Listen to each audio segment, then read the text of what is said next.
First off today, I just wanted to give everyone a quick update on what we're seeing with some of our key data points in our fight against COVID-19. As we expected, with higher cases and hospitalizations, we're unfortunately seeing more deaths being reported on our dashboard. As you can imagine, this is heartbreaking for so many Georgians, including myself, that have lost friends or loved ones, or folks that are pillars in your local community, folks that have been serving in state and local governments, first responders and others. And we just continue to keep them all in our thoughts and prayers. But this is why it is absolutely critical that my fellow Georgians continue following the guidance and guidelines that we've talked about for months and months now. Wear your mask, wash your distance, continue washing your hands, and follow the guidance that we have under Dr. Toomey's leadership and our executive orders. Yes, the vaccine is here. Therapeutics have gotten much better, and I want to encourage those that have had COVID that have recovered to consider giving plasma. We need the antibodies for continued therapeutical treatments, and they're more available than they ever have been. But this does not mean that this virus cannot kill you or put you in the hospital before we're able to get the vaccine to you. And we know that the demand that we're seeing not only in Georgia but across the country for the vaccine is going to continue to take us more time to reach herd immunity. In fact, with this new, more contagious variant being confirmed, this deadly disease has only become more challenging. And this is not the time to grow complacent. That being said, I am encouraged to see some good news in our data trends other than the deaths. First of all, our current hospitalizations as of today at 3 p.m. stand at 5,332. That is the lowest that we have seen in over 2 weeks. And while this is still very high, our statewide test positivity rate has declined from 19.5% on January 5th to 16.7% as of today. Our 7-day average of new cases reported is 5,831. That's the lowest that this has been since January the 2nd. Just a reminder, though, these numbers are all higher than our summer surge, but it is certainly welcome news that the steady increases we saw over Thanksgiving, Christmas, and New Year's are now starting to decline. However, I want to be clear with Georgians watching this. Our hospitals cannot handle another surge in COVID-19 patients on top of their current workload. This is not an all-clear signal. We've got to continue to keep our foot on the gas. Our hospitals are currently utilizing emergency capacity, and as you all know, the Georgia World Congress Center has been open with a 60-bed capacity, and that is reaching its limit as well. So I would ask everyone to continue to heed the guidance. We all know what spreads the virus, so please take responsibility for yourself and for those you may come in contact with by not engaging in high-risk behavior. Because we've seen before that working together, we can get through this. Now, I wanted to give you just a quick update on vaccine distribution.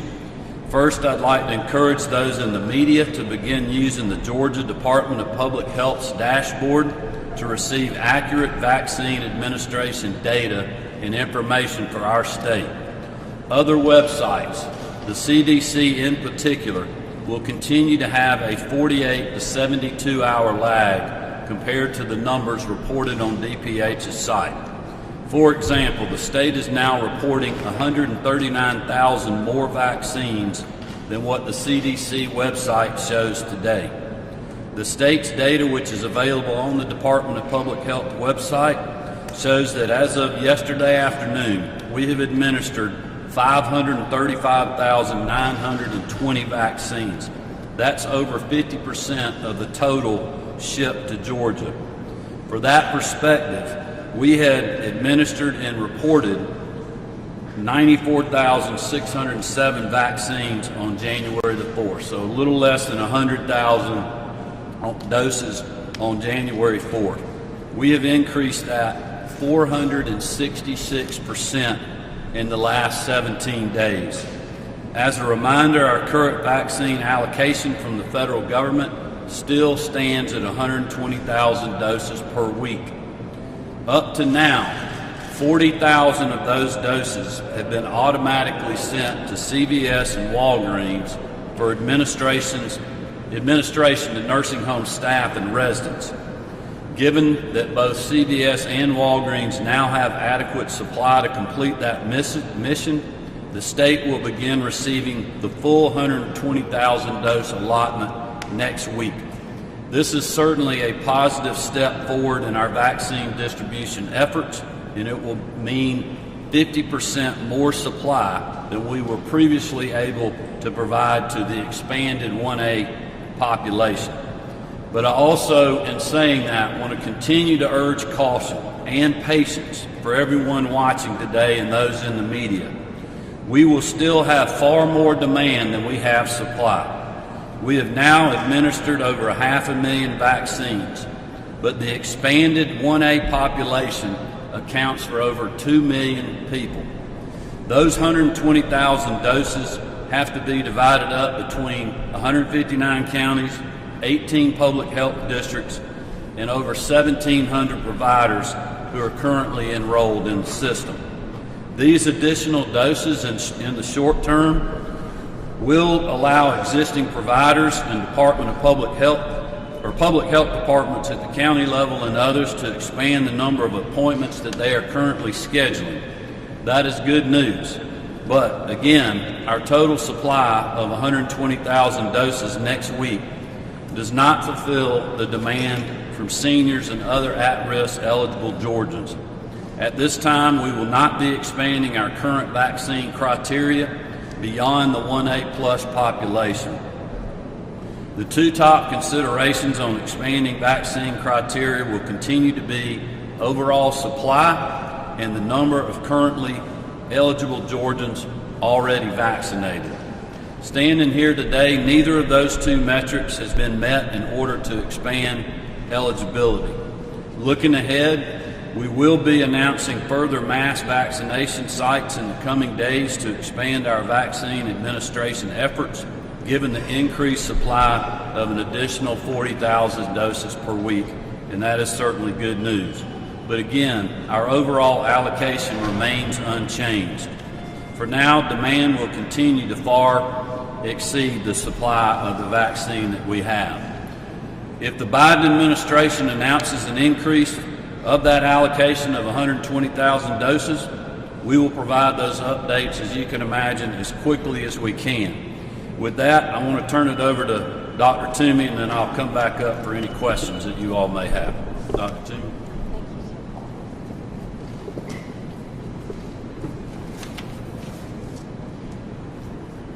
Thank you so much, and I just wanted to give you an update on where we are and answer, I hope proactively, some of the questions you may have, and then can additionally answer other questions. Right now, as of 10 a.m. today, 552,558 Georgians have gotten vaccine. Some of those were second doses, but most of them were first doses. And as the governor pointed out, there's been a lag in the data reporting on many of the websites, and we have worked diligently with CDC to ensure that we are as close to real time as possible, but even so, there still will be a 3-day lag, that just by nature of how they're doing that. So please look on our website for the most up-to-date information. We'll soon be breaking that out by first dose and second dose, so there's a better understanding of how many Georgians have been fully vaccinated with both doses, whether they got Pfizer or Moderna, both of which require 2 vaccines.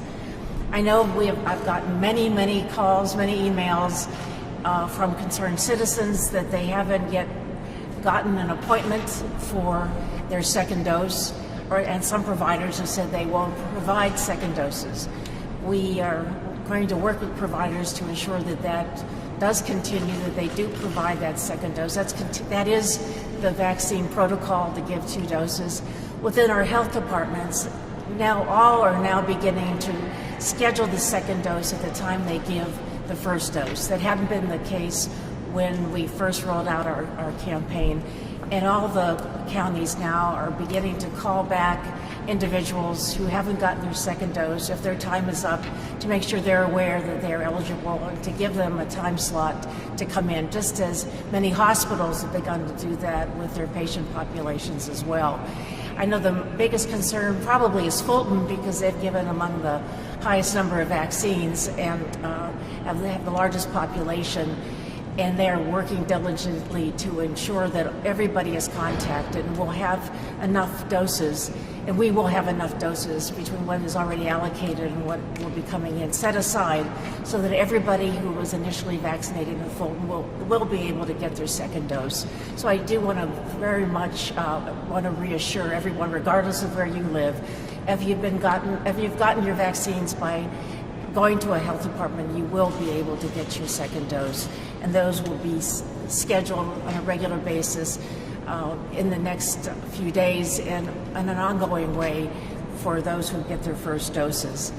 We are continuing with the Georgia Immunization Registry training with providers, because that is one of the impediments to having accurate dosage numbers of where we are going and what our vaccine needs are.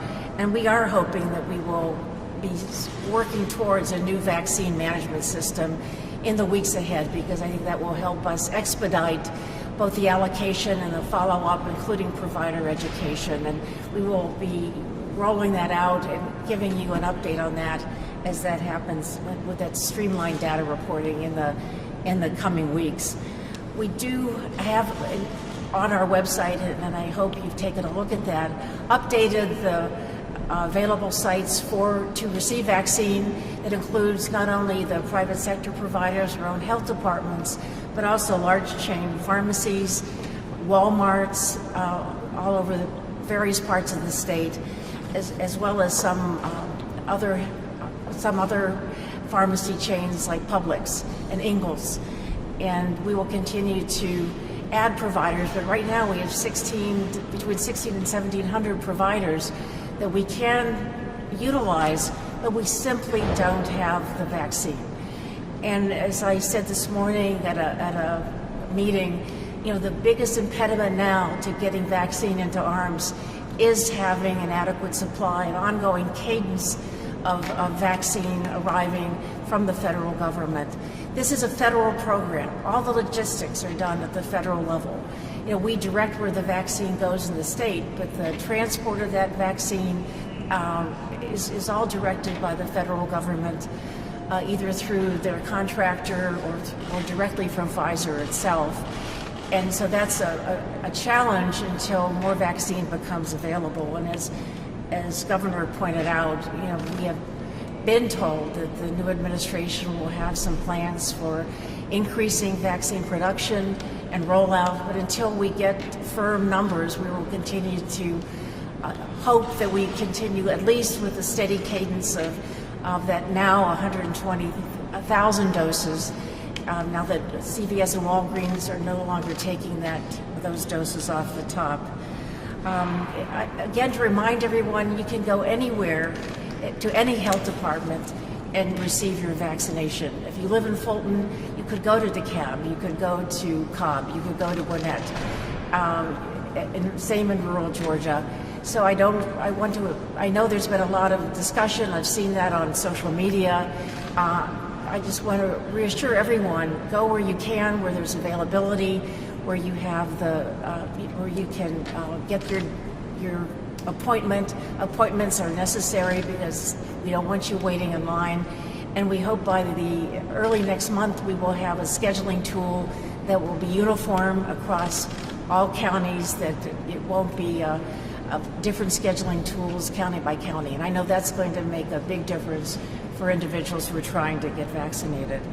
The other thing I just wanted to point out as an aside is that I mentioned at our last press conference that we had identified at least one case of that new variant. We now have 5 cases identified and confirmed.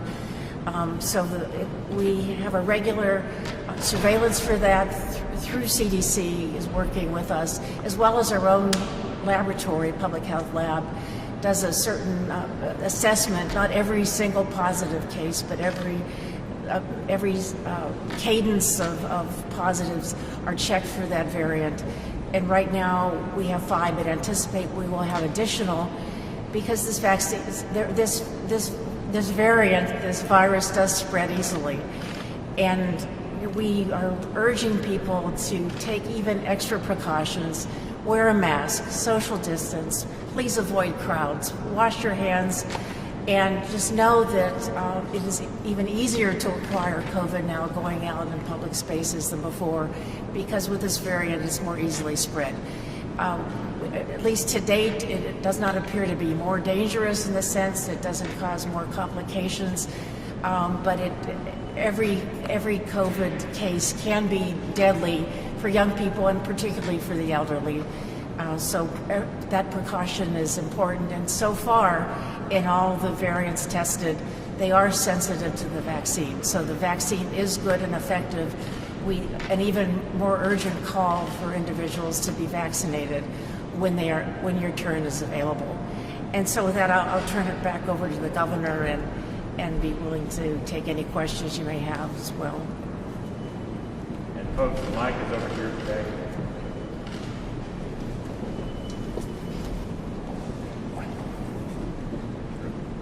Opening up for questions. Sorry about that. Haley Mason with CBS 46 News. Governor Kemp, Amazon offered in a letter to the President Biden, that they would help distribute the vaccine. I know Starbucks and Microsoft offered in Seattle or Washington.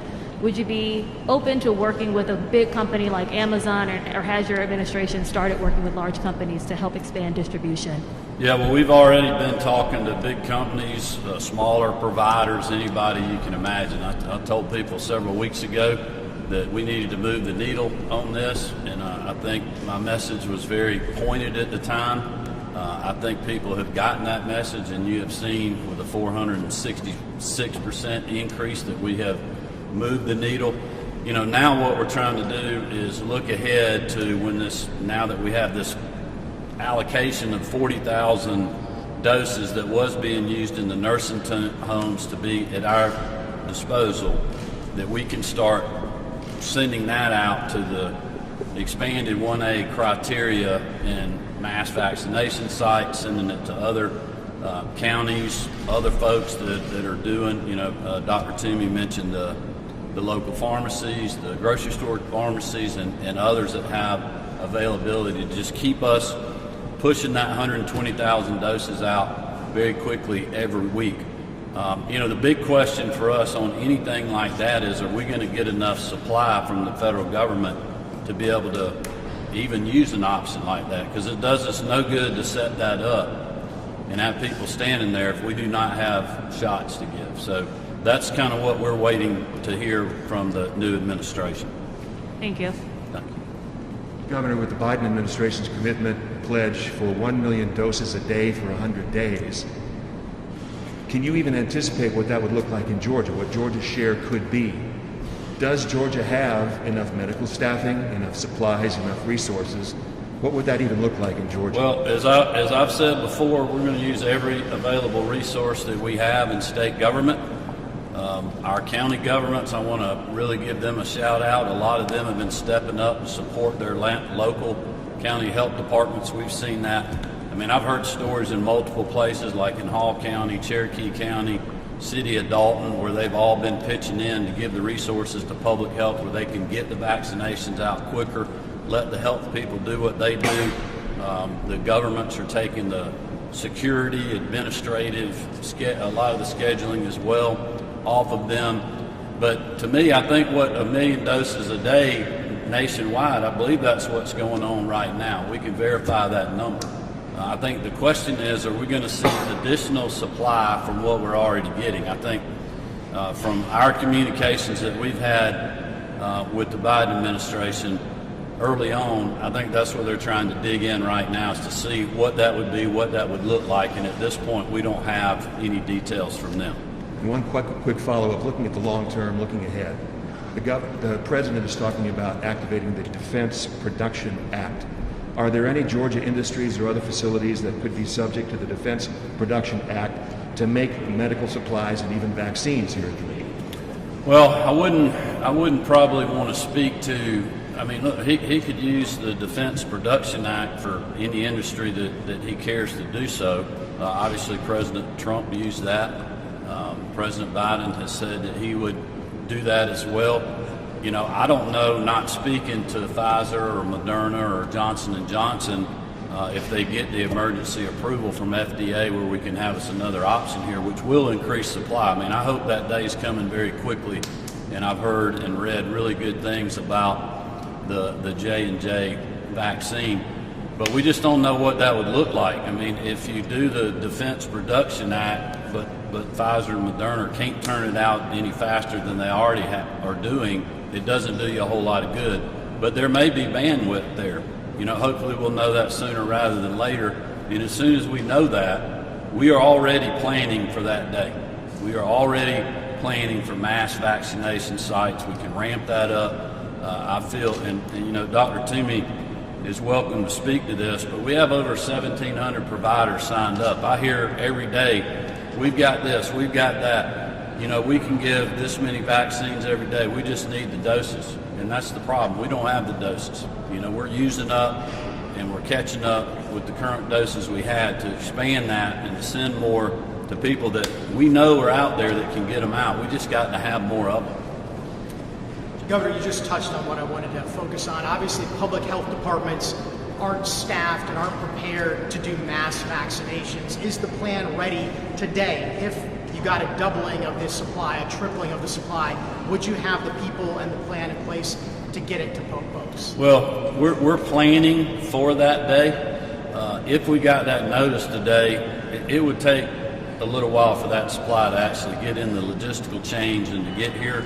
But we would be ready when that day happens. I mean, we are thinking that far out. I've been very honest with people and telling them that there's going to be bumps and hurdles. This is not like giving a flu vaccine where you have, you know, 2 or 3 weeks to report that you've given the vaccine. There's a 24-hour reporting period, which is stressing our healthcare networks, public health, hospitals. It is a vaccine where there's a monitoring period that has to be given after you get the COVID-19 vaccine. You don't have to do that with a flu vaccine. There's storage requirements. There's time requirements on the vaccine. So that's another reason that we're scheduling, not just to make sure we don't have people standing in, 8-hour, 10-hour lines to get a vaccine, but also we need to do this logistically because we need to use every dose that's in that vial. And if we don't have it scheduled and nobody shows up, we don't want to waste a dose because there's not somebody there. So that's why we're working to do that. And it is more of a logistical challenge. I think you can see, and I've actually felt this from people that I've talked to on the ground that are, having successful vaccination programs or days or a couple of days, that everybody's getting a lot better at this. They're getting more comfortable with the scheduling. We know we're still dealing with certain issues that we got to continue to move the needle on. But Dr. Toomey's team's working on that. I can assure you that my team here in the state capitol is working on that 24/7. They got the message as well as others when I was talking about bringing the big truck out. And we're going to do that as we move into the next 3, 4, 5 weeks. I can't control the supply we're getting. But if we get more, I can control, and Dr. Toomey can control, and we will do everything in our power to empower not only the government, but also private sector partners to get this vaccine in people's arms. Governor, the DPA's website earlier today showed that the number of Pfizer allocations to Georgia has matched the number of Pfizer doses that have been shipped here. And so I was curious if there's been any additional information about whether there will be more Pfizer doses and is that a concern of yours? I don't know if Dr. Toomey, we also got Ryan Loke here, but Dr. Toomey, can you speak to that? Did you hear that question all right? Is it about whether the proportion of Pfizer versus Moderna? Yeah, if you don't mind, can you just repeat that one more time? Yeah, I think the website showed earlier today that the number of Pfizer allocations here has now matched the number of shipments. So I was curious if that, if you all know any more information about it, whether more Pfizer doses will be coming here, and if that is a concern. I mean, I think that the allocation is going to be totally dependent on production. But we will get enough doses of Pfizer to ensure that the individuals who are vaccinated with Pfizer first dose will also get a Pfizer second dose, because you have to match those doses. Again, we are totally dependent on, at this point, the federal side letting us know what our allocations will be in what proportion. We can't say we just want all Moderna because it's easier for us to use in rural Georgia. They made it very clear you get what you are going to get, that you can't pick and choose. But it's just very important we get enough to ensure the second doses, and we can ensure that. I also wanted, in answer to a prior question, the public health clearly can't do this alone. And whether it's big, large-scale vaccination events or other things, we're working in partnership, for example, with med schools and other university systems and hospitals. And so my vision, I think the governor's too, of a large-scale event, say here in Atlanta, will involve multiple providers, not just public health people. We have multiple staff that have already been hired to help with vaccination. But we also have many, many volunteers who have volunteered through Serve Georgia, literally thousands of volunteers, so they can be staffing the data entry as well as some of the other work that's done just to prepare for the vaccinations themselves. And many physicians and retired nurses have actually signed up to be on the Medical Reserve Corps and deployed to help us. So we are, even recognizing that the need is going to be even greater, we are enlisting as help from all sides, including the university systems and the hospital systems, to join with us. And the final thing to point out is we are working closely with the governor and his team to expand the number of providers who can work in the community. Whether it be nurse practitioners, PAs, others. And I think in the days ahead, you'll probably see some executive orders that will expand that further, so that we can ensure that we have a maximum number of licensed professionals available to be part of this vaccination team. Yeah, just one follow-up on that. We only know a week ahead the doses we're getting for that week, and that normally loads on Thursday night. So that's, we only know what we know, and we'll know more hopefully tonight about what we're looking at next week. Governor, you confirmed that there's much more demand among residents here in Georgia than there is supply, yet we know that folks from other states are coming to Georgia to be vaccinated. I wondered what your reaction is to that. Could you say that one more time?